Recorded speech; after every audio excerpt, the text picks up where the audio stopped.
These made me go from hating glasses to wearing them every single day. Let's dive in.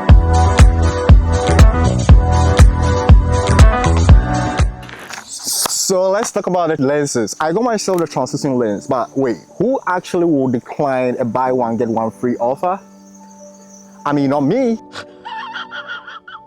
I got these because they transition to sunglasses when I'm outside and it's sunny, and they go back to clear when I'm inside, which I think is perfect. But some people do complain that the transition time is a little bit slow. For mine, I think it do transition less than 1 minute, which is amazing. Others complain that it takes about 2 to 3 minutes for theirs to transition. So if you are someone who is looking for instant transitions, you should consider getting either the sunglasses or the clear version, like whatever that suits you, right? And also people complain that it's not dark enough or tinted enough. I don't know. Personally, mine is fine. I like it the way it is. It transitions well. It's normal tint for me, and I have no issues with that. Oh, now let's talk about the reason why you buy these, the cameras. Bro, it surprised me. They kind of look good. Like, they look good. They take really good videos. They take really good pictures. But if you're expecting it to be a very good camera, like smartphone level camera, you will be disappointed. But I feel like they do a very good job considering the fact that all these things are packed into these glasses and they feel very, very lightweighted. Like, you don't feel that it's heavy on your face, and they do a really good job capturing the moment. I use these things often whenever I'm biking outside or I am doing any sort of activity, like outdoor activity, and I want my hands to be free. These do an amazing job capturing that. The stabilization is crazy. So when I'm outdoor biking, I'm bouncing around a lot, but you barely see it in the videos, which is crazy. I don't know how Meta and Ray-Bans managed to do that, but they did something crazy. They did something really, really good. Also, I feel like the colors of the video and the pictures are a little bit saturated. You can see the greens being very green, the yellows being it's overly saturated and somehow over processed. But I think it's good. I like it. It's okay. You don't expect much from these things, and they deliver as long as they get you to see what you need to see and hear what you need to hear. I think they are good. So the cameras are good for what they are, right? Now the audio. So this thing sits right outside of your ear, the open ear speaker, right? So you expect a lot of audio bleed, but that is not the case. The people around you can barely hear what you are listening to if you have the volume to, the minimum. They can barely hear what you are listening to. So I am playing music on my glasses right now, and I have my speaker right here, but I don't know whether you can hear it. So this is what I mean. It does an amazing job. Personally, I'm tired of putting in plugs. Like, it gets tiring, it gets stressful. So having an option to actually listen to music or podcast on these glasses is good for me. Like, they don't have to be in my ear. They just have to sit right out my ear. I hear what I need to hear and get on with the business, right? Which is good.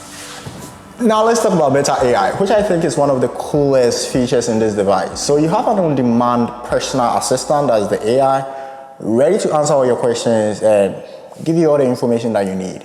I think Meta did a very good job trying to limit this AI to direct, concise, and sometimes accurate answers, right? So it's like it throws to you. It doesn't give you unnecessary information, which ChatGPT might do because it assumes that you are reading, so you have the time to do that. This one assumes that you're on the fly, so you don't have a lot of time to listen to all these things that you don't need. So it gives you just what you need, which I find it very helpful. We have the look to tell feature, so you can see something and you ask, hey Meta, what is this? Tell me this, describe this to me, which I think is good. And in the long term, I feel like they should try and build on this to help people with, visual disability. I think it will be very, very awesome. Now it does an amazing job looking and telling you what certain things are, also translating certain languages to you, which I really find it very helpful. I see a new language and I don't know what it means. I just ask it to translate it to me and it does a fantastic job at it. This is so cool. I can understand what you're saying. Now you don't have to translate for me anymore. The first step, we will cut the tomatoes in half. Okay. Now we have live AI, meaning that when I say Meta activates live AI, meaning that it sees whatever I see and it can help you with things. So how I use it is when I'm looking for things, right? So when I put things in places where I don't recall where I place them at, I'll put these on, turn off live AI and ask it to help me in searching for that particular thing. I mean, sometimes it gets it wrong. It just says that, hey, your phone is on the table and it's not on the table. Here's a demonstration. Hey Meta, turn on live AI. Live AI session with video starting now. That's a great workspace setup. What can I help with? Where did I leave my AirPod? Your AirPods are not in sight. Try checking the last place you used them or retracing your steps to see if you can remember where you last had them. Do you see my keyboard? Where is it? Your keyboard is on the desk, in front of the monitor.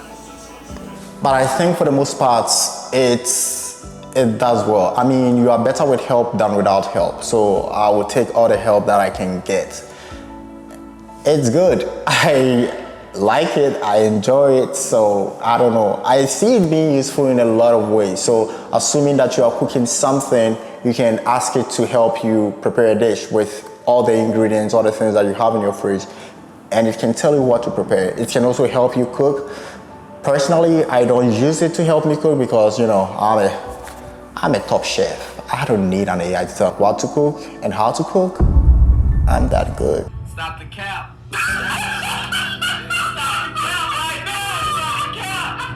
Anyway, it might be good for some people, right? So if this is something that really appeals to you, then you have it sitting right in front of you, ask it everything.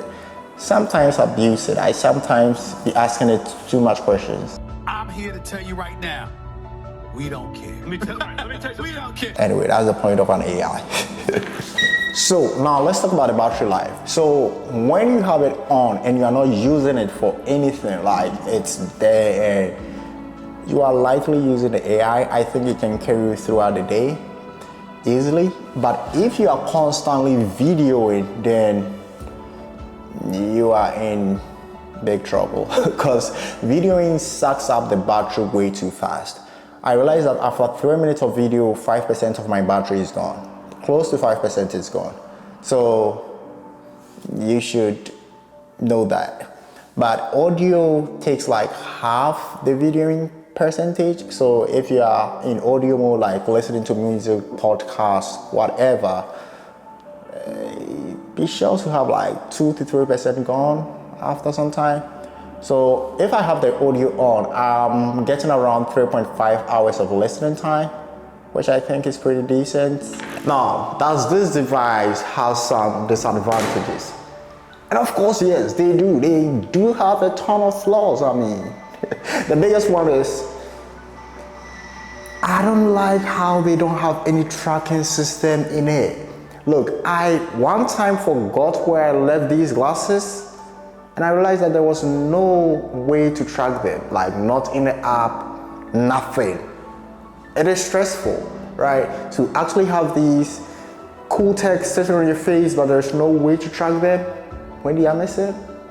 I mean, they help you find things, so they should have thought about a way to help you find it. Like, isn't it reasonable? But yeah, there is no way for you to track these devices when they are lost or whatever, you just have to give up and buy a new pair, which I think is suck for something that is a little over $300. Also, this device doesn't support long form continuous video, so the maximum you can record for is like 3 minutes per section, and after that you have to start it again and record, start and record, start and record. So if you're someone that is looking for something that can record for a long time continuously, then you should look elsewhere. These are not for you. Personally, I don't have any issues with that because I don't record long on these glasses. So yeah, that's something that you should know. Another thing is the aspect ratio is locked at 3:4. So if you want different aspect ratios, you're not getting it here. You are only getting 3:4 aspect ratio. And it's also locked at vertical, so you can only shoot vertical videos, or vertical photos. I think they had social media in mind when they were designing these things, so it doesn't allow for landscape video, landscape photos, which I think would have been great. I would have loved that, but it doesn't have that. It's not a deal breaker for me, and if that is something that is a deal breaker for you, you should know that this does not shoot landscape videos, landscape pictures. You don't get those things. Yeah. So I forgot to mention that the camera actually allows you to stream live on IG and on Facebook. If you're into that, you can show your fans your POV, what you are doing, what you have going on. And I think that's cool. Personally, I use it whenever I'm on video call on WhatsApp. With that, I can show my friends my POV and they are blown away every single time. Like, how are you doing this? You know, I've got to flex. I spent money on these, so I like your boy. Let me just flex on them a little bit. Hey, this guy like flexing. Right. So are they worth it? I think the upsides outweighs the downsides. So personally, I think they are worth it. There's a ton of features in here, you know, from the POV to live streaming to live AI to look and tell. It's amazing. The pictures look good. The audios are not the best, but you can hear it. It's packed with a lot of features. So if you're someone who is looking for, you know, a little tech you can use in your everyday life, this is something that you should go for. You have your own personal AI ready to assist you and help you with questions or whatever. But then, as I said, this is not for everybody. If you feel like you are buying these mainly because of the audio, then no, you shouldn't get these. The audio sucks. There's not a lot of bass, nothing. So you can't listen to the best music of your life in these things. Like, go get yourself some headphones at this point. Other than that, I think they are amazing, they are good, and I approve it. So I've got a question for you. If you had these glasses one day, what would you use them for? Would you go IG on live to flex, or, you know, flex on your friends like I do on video calls?